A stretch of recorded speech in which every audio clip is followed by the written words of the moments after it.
Tudo jóia. Melhor agora com o mês começando e olhando para trás, né, Guga? A gente viu o mês aí de julho com uma alta de 4,69% na Bolsa Brasileira, retomando aí um sentimento de otimismo acima dos 100 mil pontos, depois de alguns meses em queda, principalmente no mês anterior, que caiu cerca de 10% ali a Bolsa Brasileira. Foi um mês importante para o Brasil, né? 4,69%. E aí eu queria saber, né, os seus highlights aí, os principais pontos, né, que na sua opinião fizeram com que a Bolsa tivesse esse desempenho e se a gente pode ter um mês de agosto indo por esse mesmo caminho ou o mês de agosto pode ser um mês mais pé no freio. Bom, vamos sentir como é que vai estar o temperamento aí dos investidores, né? Será que o apetite deles é para tomar risco dentro desse cenário? Vamos ver como é que vai vir a ata do Fed, acho que como é que vai vir o discurso, a sequência do discurso, e principalmente como é que vai ser a próxima reunião do Fed. A gente está chegando meio que nos limites, né, das altas esperadas lá fora nos Estados Unidos. E dependendo de como vier esse limite, e como é que vier a resposta do mercado, eu acho que aí sim que vai vir o tom a ser esperado. Tá? Enquanto a gente está olhando simplesmente tabelinhas de Excel aqui, comparando múltiplos e puxando resultados passados, teve um estudo da XP ontem que estavam compartilhando, falando, né, quando a Bolsa estava com PL em 6, a nossa Bolsa estava com PL em 6, olhando estatisticamente, né, pelo menos numa janela de 2 anos era muito vantajoso. Vai puxar para uma janela de 10, né? Eu até mexi com alguns amigos, falei, olha, viu como quando tu tem uma grande vantagem no mercado, no máximo tu fica 2 anos posicionado, esse negócio de ficar 10 anos, 20 anos, começa, estatisticamente, está comprovado aqui, ó, nesse próprio relatório da XP, obviamente que o tom que eles estavam levando ali era outro, mas olha como tu não tem uma grande vantagem, né? Se tu compra bem, em 2 anos tu performa a mesma coisa que tu imagina que poderia performar em 6, 7, 8, 10 anos. Então, o comprar bem é a única coisa que tu tem que fazer e não pode, então, comprar bolsa em alta, e sim tem que comprar os momentos de baixa. E a gente está no momento de baixa. Tá? A gente está no momento assim, de baixa, a gente está no momento de correção.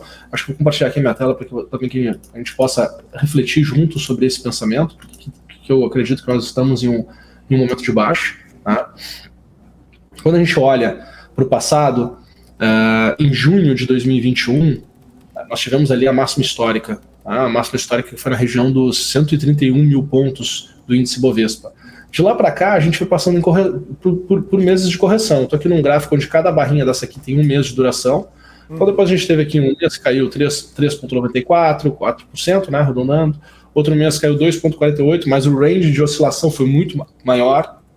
Depois tivemos queda de 6,65%, 6,74%, 1,53%. Aí nós tivemos aqui um início de ano, estimulado por essa expectativa em relação à inflação que o mundo teria por uma questão de problemas de oferta, né, de commodity, principalmente as commodities ali produzidas na Ucrânia. Né? Então, muito medo em relação à questão de alimentação, de alimento, né? E aí eu acho que, por que eu estou puxando esse assunto, né? Porque acabamos de ter aqui um evento que é um marco, né? Primeiro navio saindo dos portos com os alimentos da Ucrânia. Né? Ou seja, é um tema que trazia muito medo, né? Mas que começa a ter um direcionamento para onde as coisas tendem a caminhar. Mais ou menos quando a gente estava lá com o tema das vacinas na época do Covid, né? A gente tinha muito medo de um cenário, obviamente que são áreas diferentes, mas que quando a gente vai olhar para essa ótica, né, do medo, a gente consegue perceber assim, um pouco de chegamos ali, como a Isa estava falando, né, a luz no final do túnel, né? Conseguimos enxergar aqui uma luz no final do túnel, ou seja, as coisas tendem a partir de agora, naquele tom ali, melhorar. Né? Então tu não consegue mais hoje ter uma narrativa de inflação de alimentos continuando ou escalando por falta de alimento. Não, né? Porque lá na Ucrânia não estaria distribuindo alimento. Acho que essa narrativa não consegue ganhar mais força. Então, um ponto que vai fazer com que mude a percepção dos participantes, mude o comportamento dos mercados. Né? Depois disso, o mercado começa a perceber, né, a sequência em relação ao tema da guerra, né? E a gente começa a se aproximar do quê? Da elevação de juros nos Estados Unidos. E aí as bolsas começam a corrigir forte, né? Começam a corrigir forte. E agora a gente está nesse momento, né? Pô, essa semana a gente tem decisão do Copom, né, aqui no Brasil. Vamos chegar nos 13,75, ou seja, vamos ter aí mais uma alta de 0,5. E o que eu penso é o seguinte, pô, será que acaba aqui? Né? Será que acaba com uma alta de 0,5? Ou teremos aí mais uma de 0,25, mais uma outra de 0,25, né? Ou mais 0... Qual vai ser a sequência? Né? Então, provavelmente, teremos uma sequência. E volta mais aquela questão, pô, errou mais uma vez. Né? O final tá... Será que a próxima reunião é a última? Ou ainda vai ter mais uma? Né? Elevação. E é o mesmo pensamento em relação lá fora. E isso vai trazer, sim, um cenário que vai machucar. Né? Vai trazer, sim, um cenário que vai incomodar. Outra coisa que me chama a atenção é a narrativa em relação à recessão. Tá? Tá muito forte essa narrativa em relação ao tema recessão. E quando esse tema, quando se começa a falar sobre isso, tá? O mercado vai estar apresentando números que não estão relacionados a essa narrativa. Não naquele momento. Só que vai mudando, né, a vontade dos participantes em tomar risco. Né? Então vai mudando a vontade dos participantes de tomarem risco. Então, lá na frente, o impacto que nós vamos ver, né, vai vir muito em relação a essa narrativa. Então, provavelmente, a gente pode ter aí uma deterioração de cenário, uma redução dos lucros por parte das companhias, quem sabe no terceiro trimestre, né, quando a gente for olhar aqui o terceiro trimestre de 2022, e isso vai trazer, sim, uma resposta diferente no mercado. A gente também tem o problema que a gente está se aproximando agora das eleições, né? Toda a campanha eleitoral vai começar a ganhar mídia, cada vez mais a gente vai estar falando aqui sobre a campanha eleitoral, né? sobre as eleições, então é um ponto que vai estar presente aqui na nossa narrativa ao longo desse mês agora de agosto, né? E ficando mais forte em setembro, outubro. Então, isso vai fazer com que o mercado tire um pouco o pé do acelerador. Um ponto positivo que eu enxergo nesse momento é que, qual é o evento que poderia fazer com que tudo caísse muito forte, agora de curto prazo? Né? Não consigo enxergar assim, um grande evento. Eu consigo enxergar um mercado não querendo comprar, né? Desestimulado para comprar. O mercado, quando subir nesses patamares de preço que nós estamos agora, ter alguns dias com vendas mais fortes. Eu acho que seria o que a gente poderia ver. Né? O grande evento, para mim, é a questão dos juros lá fora nos Estados Unidos. Né? Vira aí uma surpresa maior, porque mesmo que se tenha ali uma recessão técnica, né, parece que não se tem ali, se tem uma vontade de dizer que não está em recessão. Então, tu tem lá, tecnicamente está em recessão, por ter tido, né, 2 PIBs ali negativo, mas ao mesmo tempo tu tem ali uma narrativa dizendo não estamos em recessão, né, meio que contradizendo com os estudos. Né? Então, pô, na hora que tem que de fato tomar uma decisão, a teoria deixa de existir, né? Quando faz sentido para uma vontade, né, de um lado que tem poder. Aí, poxa, a teoria deixa de existir. Então é meio bagunçado, né? Fica meio bagunçado. Pô, se tu tem ali dois trimestres com queda, se essa é a medida que tu utiliza para poder definir se está em recessão ou não, e se tu tem esse número, então é esse número que está.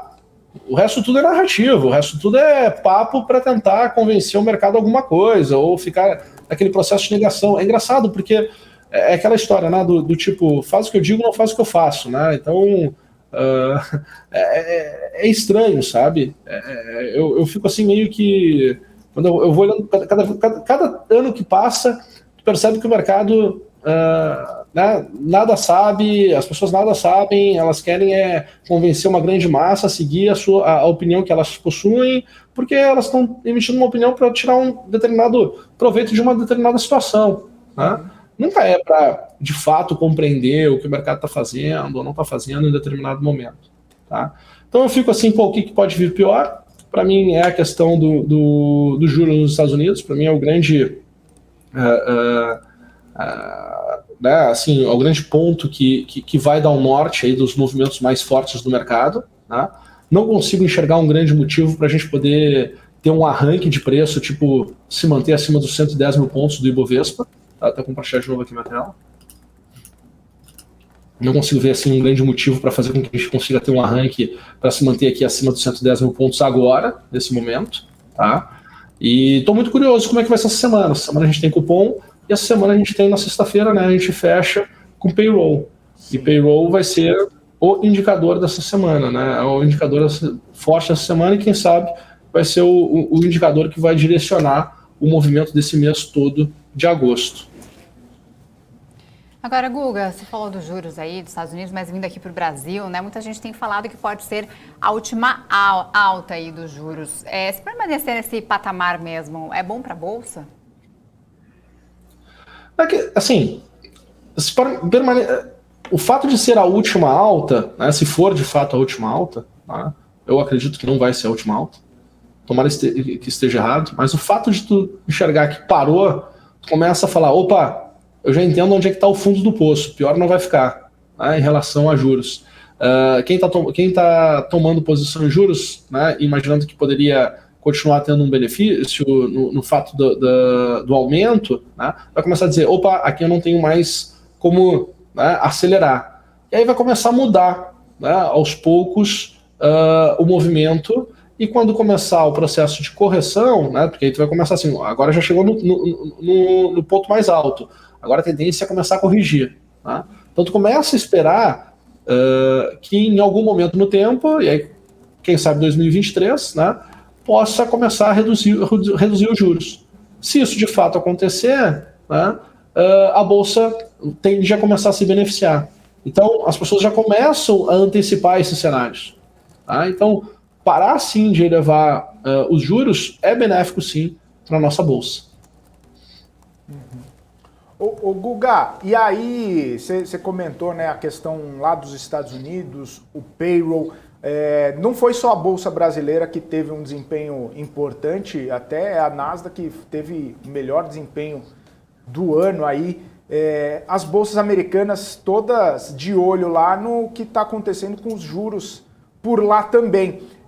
Você acha que essa fala do Jerome Powell, né, de repente foi um pouco mais leve, né, foi um pouco mais dovish ali, e aí com payroll, com ata da reunião do Banco Central lá, isso aí pode contribuir para uma percepção de menos aversão ao risco? A gente já falou um pouquinho aqui do Brasil, mas olhando para o mundo todo, se tiver esse sentimento, se tiver essa sensação de que o risco talvez valha um pouco a pena, que esse cenário de recessão não vai vir tão forte quanto o imaginado, o pessoal dando ouvidos aí para o que o Jerome Powell está falando, isso aí pode criar uma sensação, um sentimento de mais procura pelo risco, e aí ter, né, um efeito em cadeia, um efeito em cascata, digamos assim, seria uma oportunidade aí para os investidores ficarem de olho nessas movimentações? Para mim, todos os movimentos são pontuais, Felipe. Acho que todos os movimentos dos mercados, por hora, serão pontuais. Acho que eles vão tender a se manter. Acho que a gente não tem aqui um estímulo do crescimento, né? A gente tem aqui um estímulo do sentimento de que as coisas estão relativamente atrativas quando comparadas com, sei lá, os anos de 2018, 2019, 2020. Tá? Porém, cara, o cenário que a gente está tendo agora é diferente dos 18, 19 de 20. Tá? A gente está aqui numa recessão técnica, né? Diferente daquela recessão técnica também que a gente teve ali com o Covid, né? com aquele momento ali, né? A gente também tá, é diferente, porque ali tu tinha aquele grande estímulo financeiro para fazer com que depois as bolsas, né, estilingassem para cima. Eu acho que agora tem que dar meio que tem que olhar meio que com aquele olhar que a turma tava esperando ali em 2020. Sabe? Porque agora tu não vai ter a injeção de capital, a injeção de dinheiro. Tá? A não ser o governo chinês lá na economia deles, que tem fôlego, tem capacidade de fazer isso, como você está falando, né? Que vai fazer com o setor imobiliário lá da China, né? E aí que já fez com que o minério de ferro voltasse a atuar no patamar que está. Mas, a gente está vendo aí Europa, Estados Unidos tendo que tirar a liquidez, né? E não colocar a liquidez. Então, está num momento de curto prazo mais delicado, mais propício para a volatilidade, né? Que é a volatilidade, né? Poxa, o preço ficou mega atrativo, né, quando a gente olha para a questão de múltiplos. Está interessante para comprar. Compra. Poxa, chegou num determinado patamar que tu vai olhar, poxa, faz sentido superar desse patamar? Não faz sentido, então vende. Né? Não tem aquele estímulo em manter a posição e carregar. Então, tu tem o estímulo do movimento de alta causado pelo, como está no momento mais volátil, tu ter uma desvalorização mais intensa do mercado no curto prazo, chegando num determinado preço que tu fala, poxa, aqui eu tenho que comprar. Né? Ou melhor, né? Aqui eu não posso vender, não faz sentido eu tomar um risco, não preciso me proteger desse patamar de preço. Né? Olhando para os próximos 2 anos, faz sentido acreditar que o preço vai estar acima desse patamar. Ok. Então tem uma janela ali que tem um estímulo para comprar. Por isso que a gente teve esse movimento agora em julho, né? Do nosso mercado, da Bolsa. Exatamente por causa disso. Então, está num ambiente mais volátil, preço caiu num determinado patamar, o dinheiro fica pensando, acho difícil eu ter múltiplos assim atrativos para poder tomar posição nos próximos 2 anos, toma posição, o cara que está vendendo fala, poxa, eu não preciso ficar protegido aqui nesse patamar de preço, ou não faz sentido eu já vender nesse nível de preço, para de vender, preço sobe.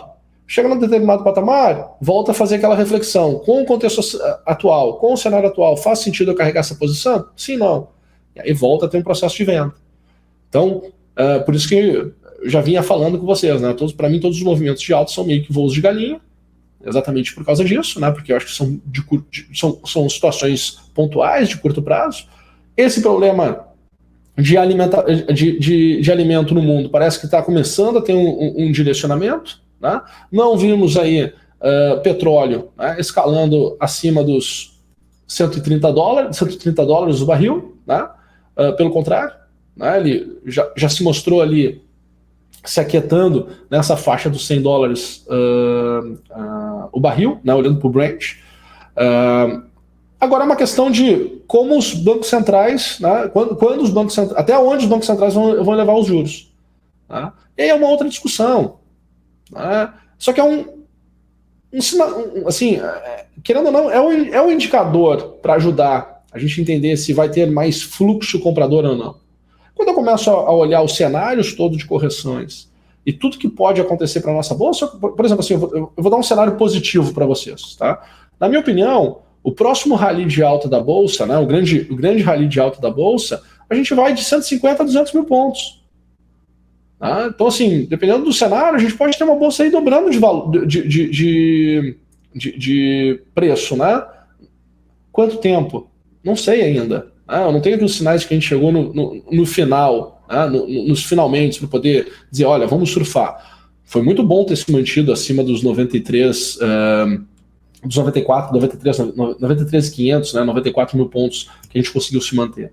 Mas, assim, eu tenho um sentimento, né, que toda essa correção é para ir para um patamar muito maior no próximo movimento de alta. Tá? E, assim, e repito, para mim o próximo rally que a gente for ter lá na frente é para ir para entre 150 e 200 mil pontos. Poxa, mas tem uma grande diferença entre um e o outro, Guga? Sim, claro que tem. Até porque a gente não sabe como é que vai ser o estímulo no meio do caminho. Né? Quando começar esse movimento, vai ser mais fácil de calcular. Né? Mas por hora, traçando cenários, para mim o pior cenário num grande rally de alta novamente que a gente possa ter é para os 150 mil pontos. Tá?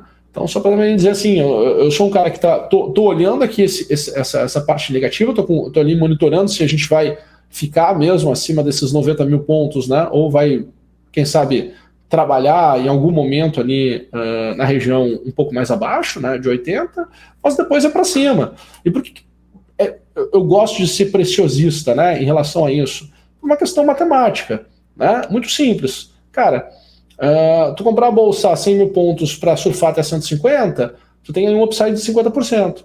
Tu pegar uma bolsa a 80 para surfar 150 é quase 100%. Tu dobra o potencial de multiplicar o capital. Então, tem muito poder de fogo isso. Tá? Tem muito poder de fogo isso. Tem muito impacto. Assim, é a grande diferença. Tá? Aonde tu toma a posição, onde tu toma risco, é o que vai te trazer, né, o potencial de multiplicar o capital. Tá? E não simplesmente. Porque assim, o capital que está na Bolsa de Valores, ele não pode ser comparado com o capital que está na renda fixa. Né? As pessoas comparam, mas cada um dos mercados tem uma função diferente no teu portfólio.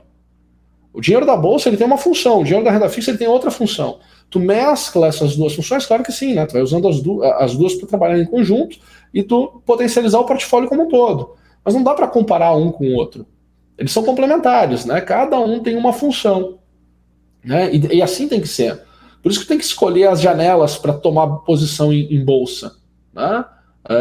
Acaba que, com a história, as pessoas falam, não, tem que carregar, tem que levar, né, para o infinito a posição, porque todos os estudos foram pensando com esse viés, né, em mente. Né? Não foi com um viés do tipo, cara, e se eu, né, fizer um rebalanceamento aqui da minha posição, né, quando a bolsa está de fato corrigindo, eu estou tomando, né, eu aloco mais recurso. Quanto mais ela corrigir, eu coloco mais, porque eu multiplico o potencial de crescimento.